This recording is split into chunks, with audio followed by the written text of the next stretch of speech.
Fala galera, Dizascope, Douglas por aqui para mais um Dizascope Entrevista, e hoje eu tenho a honra de poder conversar com a Andréa Vargas, missionária que lidera Avalanche. Como é que vocês chamam Avalanche? É uma missão? Uma missão. Uma missão, missão Avalanche lá em Vitória. E hoje eu queria falar com ela sobre um assunto que mandam bastante perguntas pra gente, a gente nunca abordou aqui no canal, que é sobre homossexualidade. Certo. E assim, eu queria falar sobre dois públicos que mandam mensagem pra gente. O primeiro público que manda mensagem pra gente, Andréa, é aquela pessoa que está sofrendo com essa crise de identidade, às vezes não falou com ninguém, às vezes nunca teve uma experiência, mas sofre com isso dentro dela. Alguns já tiveram uma experiência ou até já conversaram com alguém, mas ainda sofrem com isso. O que você diria para essa galera? E são cristãos? Sim, na sua maioria são cristãos. Né? Tá, então assim, antes de mais nada, eu acho que é legal a gente sempre fazer um registro aqui. Eu sempre que vou falar sobre esse assunto, eu gosto de mencionar dois aspectos. Eu acho que as palavras são temor e tremor, como a gente lê na Bíblia. Por causa de dois públicos, né? Primeiro, o público cristão, que eu faço parte. Né? Eu sou uma pessoa cristã, eu faço parte da igreja cristã no Brasil e eu tenho muito amor e respeito por ela. Mas também tem um outro público, que é a comunidade gay. Que eu também tenho muito amor e respeito. Sim. Então eu acho que falar de homossexualidade é falar de um assunto que precisa ter temor, amor, respeito. Sim. Porque nós estamos falando de um assunto que nem todo mundo vai concordar e nem tem que concordar. Então a gente tem que fazer essas observações para que a gente não possa passar uma impressão e passar uma mensagem equivocada e até suscitar expectativas que não são nem bíblicas. Entendi. Né? E até fomentar uma discórdia e fazer apologia a uma coisa ou outra. A proposta eu acho que não é essa. Não. A proposta, né, como você disse, existem cristãos, até onde eu entendi, você me corrija se eu estiver errada, existem cristãos que te procuram querendo uma palavra, uma direção, né, talvez um conselho, porque tem tido o contato com a homossexualidade de uma certa forma, pelo menos na sua identidade, ainda que não tenha prática, e tem sofrido com isso. Exato. É isso? E querem ajuda, né? E querem ajuda. Então aí a gente tem que avaliar algumas coisas. Por ser cristão, eu acredito que a gente tem que pensar o seguinte: por que a pessoa não quer viver a vida gay? Eu sei que a igreja tem uma enorme dificuldade de fazer essa pergunta, porque ela tem medo de perder as pessoas. Então, a gente precisa fazer essa pergunta difícil e deixar as pessoas serem livres nessa escolha. E eu entendo que Jesus fez muito isso. Jesus chegava para as pessoas e parecia que era óbvio, né, o que as pessoas precisavam. Mas Jesus não tratava como sendo óbvio. E ele chegava e perguntava: o que você quer que eu te faça? Então, assim, a pessoa precisava se ouvir. A pessoa precisava bancar aquela fala dela. Então eu acho que a gente tem que fazer isso, perguntar para a pessoa, exatamente, e não infantilizar, porque a gente deduz, a gente presume o que as pessoas querem, né? Mas na verdade, talvez elas não queiram aquilo, talvez elas acham que elas querem, talvez elas queiram querer aquilo, mas talvez ainda não seja a realidade delas, e a gente precisa fazer essa pergunta. A primeira pergunta que eu faria é: por que você não quer viver a vida gay? Porque de repente ela vai falar assim: eu não quero viver a vida gay porque os meus pais não vão aceitar. Sim. Então, isso não é justificativa para não viver. Sabe por quê? Porque viver a homossexualidade no Brasil não é crime, é um direito. Homossexualidade não é uma prática criminosa. Você praticar, por exemplo, a pedofilia é crime. Você praticar a prostituição infantil é crime. Você praticar aliciamento de menores, você praticar o estupro, você praticar o aborto, existem práticas criminosas no Brasil, pela nossa lei. Agora, a prática da homossexualidade não é uma prática criminosa. Então, assim, foi o tempo, né, que isso era justificativa. Então, isso não é uma justificativa para as pessoas não viverem, porque no final das contas, talvez tudo que elas queiram é que esses pais morram e ela possa viver. Então, eu te pergunto, o que vai ser uma ajuda nessa hora? Vai ser tentar convencer essa pessoa de que ela não deve? Nem ela está convicta disso. Entendi. Então, uma vez ela realmente estando convicta que ela não quer, porque ela não dá conta, e ela não dá conta porque ela tem convicção de que isso é incompatível com aquilo que ela crê em Deus, aí sim essa é uma pessoa para a gente ajudar. Entendi. Por quê? Porque ela vai passar por um processo agora de desconstrução. Entende? E aí a gente precisa ter o quê? Expectativas realistas. Porque às vezes a gente anuncia o quê? Olha, agora que você então está em Jesus, agora que você nasceu de novo, agora que você é uma nova criatura, tudo se faz novo. Inclusive agora, Deus vai fazer um trabalho na sua vida de transformar em hétero. Eu não achei nunca nenhum versículo que fale isso. O que eu sei é que a Bíblia fala de que a expectativa de Deus, a vontade de Deus é o quê? Transformar o morto espiritual em vivo. E o vivo em santo. Então, nesse processo, talvez algumas pessoas desconstruam a homossexualidade a ponto de começarem a ter até interesse pelo sexo oposto. Isso acontece? Acontece. Sim. Agora, isso é uma regra? Isso não é uma regra. Agora, porque a pessoa talvez ainda tenha atração pelo mesmo gênero, significa que ela tem que viver isso? Não. Agora, significa que Deus não está trabalhando na vida dela? Também não.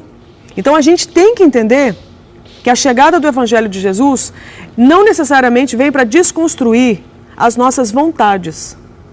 Ela vem desconstruir a tirania das vontades.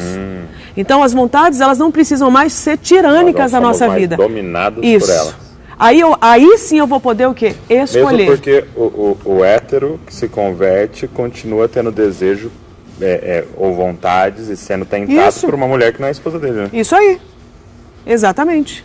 Por uma mulher, por homem, uma mulher tendo atração por um homem, e assim vai. Sim. Então, assim, isso significa que as pessoas não foram alcançadas por Cristo? Não. Então, assim, a gente vai passar por muitas vontades nessa vida que a gente não queria ter. Agora, é curioso, porque o homossexual, a pessoa envolvida na homossexualidade, ela, em geral, ela está tão convicta de que ela tem que reaprender a viver, que ela chega numa humildade, muitas vezes, que aí você vê o tanto que essa pessoa recebe de Deus. E é curioso, porque você não vê essa postura em hétero. Entendi. Porque o hétero, ele chega, ele fala assim, eu só tenho um defeito, eu masturbo. Porque daí o dia que eu casar, eu paro, porque daí eu vou aliviar as minhas tensões sexuais no casamento. Então ele chega numa soberba, porque ele está o quê? Escondido na heterossexualidade dele. Então é impressionante a idolatria que se tem em torno da heterossexualidade. Como se fosse, um versículo, tem um amigo meu que fala assim, que a heterossexualidade encobre uma multidão de pecados. A gente acredita nisso, o problema é que isso não está escrito na Bíblia. Então a gente enfiou na cabeça que porque é hétero está de boa, ele só tem um defeitinho ou outro que tem que consertar. Na verdade, todos nós temos que ser enterrados em Cristo. Exato, não dá nem para consertar, né? Não tem o que consertar. A gente está morto, o morto tem que enterrar, para que daí venha o novo, e o novo é Cristo vivendo em nós. E aí agora ele o quê? Ele crescer em nós. Entende? Que é esse processo de santificação. Que é o processo de santificação. Que todos nós precisamos. Agora é curioso, porque o homossexual acha que no caso dele é mais grave. Que ele precisa mais. Ele é Por mais quê? pecador. Porque ele está convicto da crise de identidade. Enquanto os outros, porque não têm a mesma crise, não estão convictos de que tem crise de identidade. Acho que tem um problema no comportamento. Moral. Quando, na verdade, o problema no comportamento nada mais é do que um sintoma do que um problema na identidade. E as pessoas que acham que é só um problema moral acabam abordando Jesus como um mestre, né? Isso aí. No sentido de me dar umas regras aí para eu melhorar meu comportamento. Isso aí. Ao invés de encará-lo como o salvador, né? Exatamente. Repassa, né? E é curioso, porque ele vai querer, essa pessoa que você descreveu, ela vai basicamente viver assim. Jesus, eu quero te entregar a minha vida. Eu te pergunto, que vida? Que vida que eu tenho para entregar para Cristo? A vida é Ele que vai me entregar dele. Uau. Entende? Então, por isso que a gente vê um tanto de gente que veio da homossexualidade ser profundamente ministrada por Deus, por causa da humildade. Porque ela já tem convicção dívida, né? de que ela precisa zerar tudo e recomeçar. Os outros acho que já chegam no crédito. Porque é interessante que eu vi uma vez o Tim Keller falando algo que eu nunca havia parado a pensar. Que existe essa expressão, nascido de novo, né? Que é o crente, né? Você é nascido de novo, né? Você se converteu. E a gente pensa que essa expressão nascido de novo é quando Deus melhora a nossa moralidade, né? Eu penso, meu vizinho é nascido de novo, ele faz tudo certinho e tal. Só que quando Jesus fala isso, ele fala isso para Nicodemos, o cara mais moral que tinha no país. Ele chega pro cara mais correto e fala, você precisa nascer de novo. Ou seja, nascer você não é mestre e não entende? Exato, nascer de novo não é uma questão de moralidade, nascer de novo é morrer e começar do zero. E como é difícil para aqueles que acham que o que tem é precioso, né? Isso, que ele já tem algo. Porque ele estava falando para Nicodemos, cara, sabe tudo que você aprendeu? Esquece. Começa como um bebê. Isso aí. Para ver tudo de novo de forma diferente. E como é difícil para esses caras. Exatamente, exatamente. Para esses caras não, né? Para nós. Para nós, para todos nós. A gente não está livre.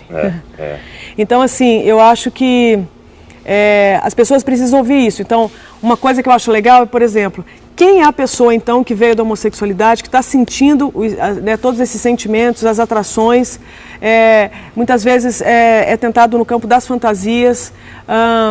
Quem é essa pessoa hoje diante de Deus? Quando Deus olha essa pessoa, quem ele vê? Ele vê um gay? Se tiver o Espírito Santo ali dentro, através da fé no que Jesus Cristo fez na cruz, ele não vê um gay. Ele vê um filho amado. Porque o que ele vê não é a obra hétero, ele vê a obra da cruz. Que lá sobe como um perfume suave para Deus e fala, entra filho, você tem livre acesso. Não porque virou hétero ou porque parou de viver a vida gay, mas porque passou a deixar Cristo ser a vida que ele vive. Aí você fala, nossa, mas então tá de boa? Veja bem, agora vai começar um processo de maturidade, que é a santificação. Então essa pessoa agora vai ter que o quê? Não só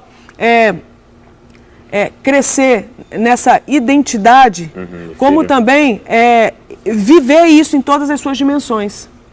Com isso, a tendência é a pessoa o quê? Reavaliar tudo na sua vida. Em outras palavras, o que eu estou querendo dizer, muita gente deve chegar para você e dizer que tem um problema, que é a homossexualidade. Não é a homossexualidade o problema. Entendi. A homossexualidade é o quê? É um fruto. Não é a raiz. É um sintoma. Ela não é o problema. O problema é o quê? Quantas crises de identidade essa pessoa carrega? Quantas falsas identidades ela acredita? Ela tem? Quantas mentiras ela acredita? Né? E trata como se fossem verdades. Então ela se torna aquilo que ela acredita. Por exemplo, se eu acho que algo me falta, eu vou atrás. Sim. Né? Se eu acho que, por exemplo, na construção da minha feminilidade, algo me falta, a tendência é eu procurar isso. Em quem? Em quem eu acho que tem. Então eu vou buscar em alguém que eu acho que tem. O nome disso é uma busca reparativa.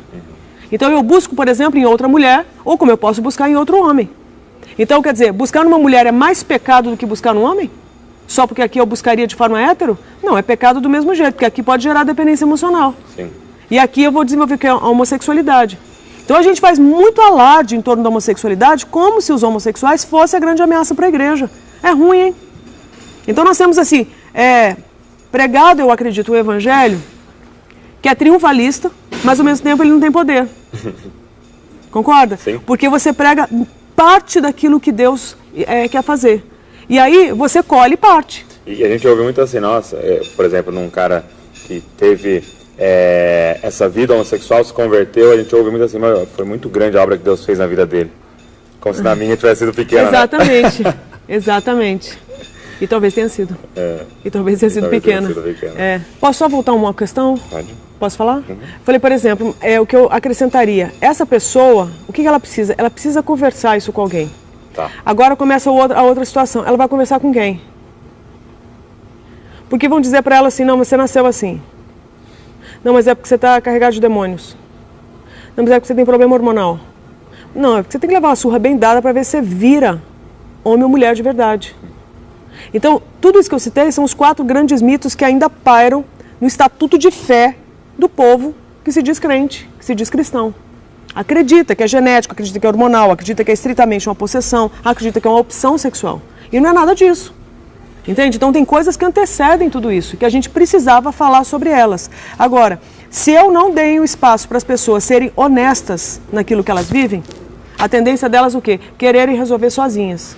Aí vai ser muito difícil. Se fechar mesmo. Sim, e elas vão tentar, e elas vão sofrer, e elas vão sempre achar que elas vão ter que fazer algo para merecer.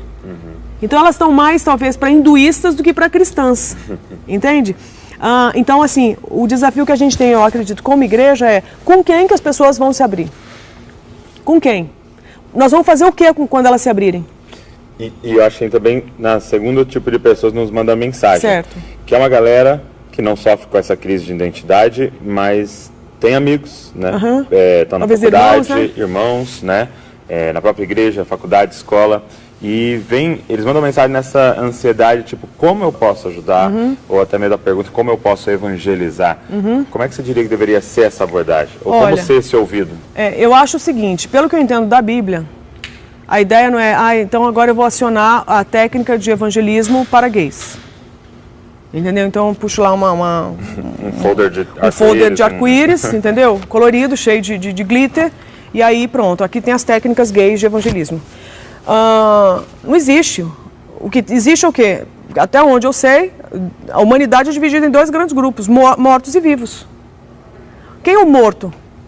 Não é quem não é evangélico. Quem não teve encontro com a vida. O morto não é quem é gay. O morto é quem não teve encontro com a vida. E a vida é Cristo. Então quem não teve esse encontro com a vida, que é uma pessoa chamada Jesus Cristo, espiritualmente ainda está morta.